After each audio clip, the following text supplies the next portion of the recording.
روزتون خوش عزیزان، خوش اومدید به کانال من مریدات بافتنی. امروز قراره با هم آموزش بافت این شال گردن بسیار زیبا رو داشته باشیم. بسیار ساده است. این قسمت روی کار هستش، پشت کار هم به همین شکل، پس پشت و رو نداره. از هر دو جهت که بندازید به هموشه هم شما میتونید این رو ادامه بدید، به صورت شال سر استفاده بکنید یا مثل من به صورت شال گردن. من تقریبا بافت این طول این شالم 160 هستش و پهنای کاری که براش در نظر گرفتم 20 سانت هستش. ببینید من خواستم در جهت طول این بافت رو انجام بدم، یعنی نیومدم اینجا به اندازه 20 سانت زنجیره بزنم و به این شکل ادامه بدم، وگرنه بافت من به این حالت طولی در نمی اومد. و چون باید تعداد زیادی زنجیره می زدم و صاف کردن زنجیره یه مقداری کار میبره، من یه راه دیگه براش در نظر گرفتم که بهتون نشون میدم. بافتش هم بهتون نشون میدم، فوق العاده ساده است.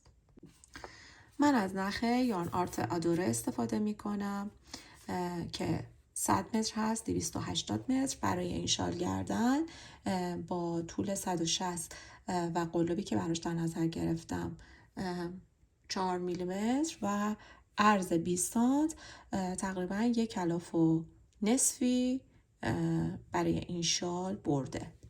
و اینکه رنگش کالرش 353 هستش و قلابی رو که براش در نظر گرفته بین 4 تا 6 که من همون 4 رو در نظر میگیرم.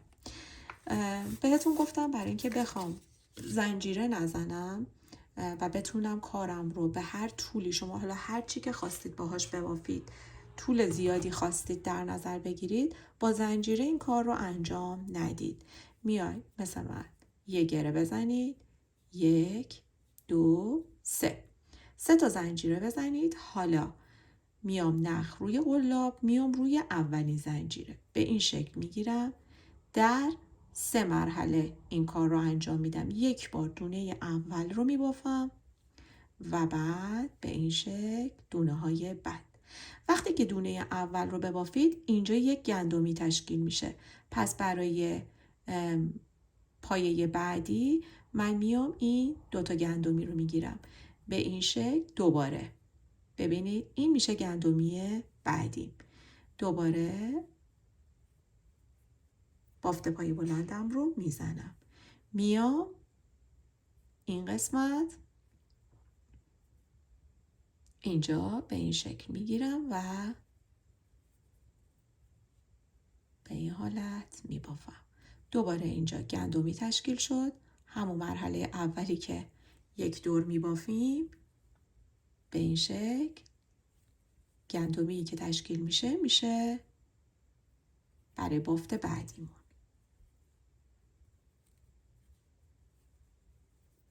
دوباره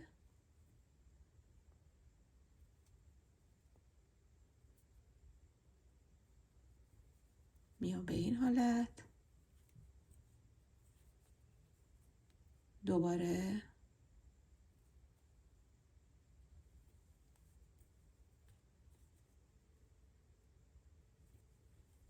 به این شکل.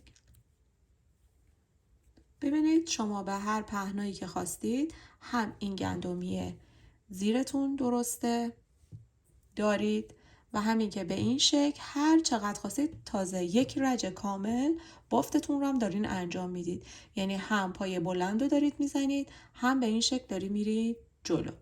حالا بافتش به چه صورته؟ حالا من فرض رو بر این میذارم که به این اندازه طولی که خواستم بافتم. میام چی کار میکنم؟ 2 تا زنجیره میزنم، کار رو برمیگردونم.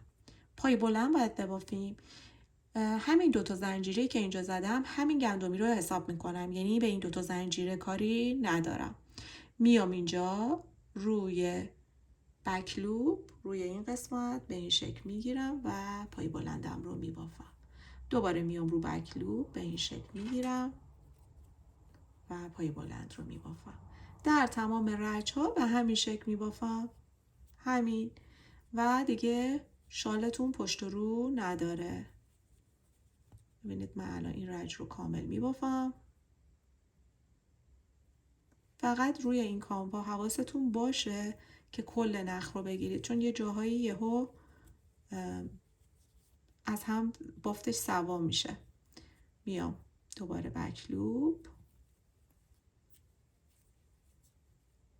آخری به این شکل میگیرم و میبافم. دوباره رج بعد 2 زنجیره میزنم، کارو برمیگردونم، میام دوباره روی این گندمی اول. پس به 2 زنجیره کاری ندارم و شروع میکنم به بافت